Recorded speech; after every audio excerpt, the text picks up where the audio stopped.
গল্পের নাম একটি ছোট্ট মেয়ে ও ছাগল ছানার বন্ধুত্ব। একটি গ্রামের নাম পাথরঘাটা। এখানে সকালটা শুরু হয় মোরগের ডাকে আর পাখিদের কিচিরমিচির শব্দে। এই গ্রামে থাকে মিঠু, একটা চঞ্চল, দুষ্টু মেয়ে।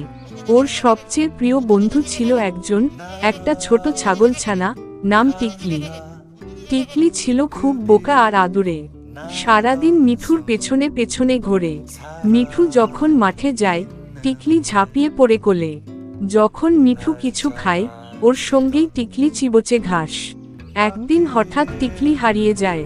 মিঠু খোঁজে চারদিকে, কান্নায় ভেঙে পড়ে। আর গ্রামের সবাই বলে বোধহয় শিয়ালের পাল্লায় পড়েছে।